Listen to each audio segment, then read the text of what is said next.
Alright, today we are talking about an awesome word that is used in a variety of ways as usual, no surprise. And the word itself has a meaning. We're going to get to that close to the end, but it's usually used in interesting little phrases here, and it's very common. So we're going to talk about gut and a gut reaction first.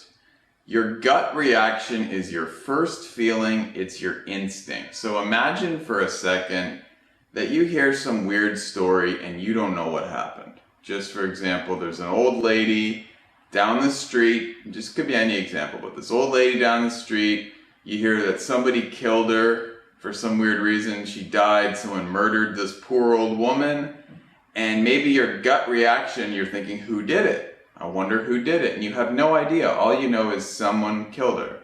Your gut reaction is, who do you think killed her at first? Your first feeling. So you might think, I bet it was her mean old husband, because he seems like a mean guy, maybe he did it. Or I bet it was some psycho who lives up the street. I don't know, whatever. It's whoever you think did it, it's your first reaction. So anytime you're talking about your gut reaction or your gut feeling, it's the very first feeling you have. Could be right, and very often it's wrong, and you know that. So if you say, my gut, like if I'm talking about who do I think is going to win tomorrow's basketball game, I could say, well, my gut feeling is I think the Miami Heat's going to win. But of course, when I say that, I really don't know. It's just kind of my prediction, what I think, what I guess, my instinct. So your gut feeling, gut reaction is your initial instinct, initial guess. Gut check is totally different. If you're very nervous, like in a sport or you're about to give a speech, someone could say it's gut check time. And that is the time when if someone says, okay, now it's really gut check time, it's kind of time to say, all right, am I confident right now? Am I ready to do what I'm about to do, like play in the last 2 minutes of a game with 30,000 people watching?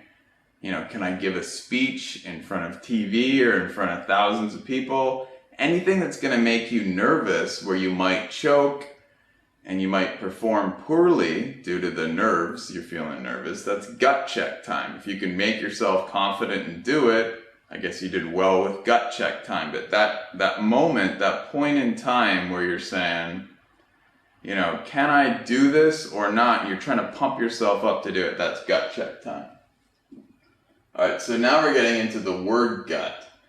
Basically, it's kind of a weird word, but basically it means your stomach. And often you're talking about how fat somebody's stomach is. So if they have a huge gut, they have a big fat stomach. It looks disgusting.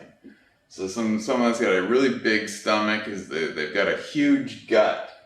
If you drink a lot of beer, not everybody who drinks beer has a big fat stomach, but a lot of older men who do seem to. So if you drink a lot of beer, you're sitting there watching a lot of TV, you get a big old stomach from that beer drinking, call it a beer gut. So huge gut is, a beer gut is a huge gut, but it's the kind you get from drinking beer.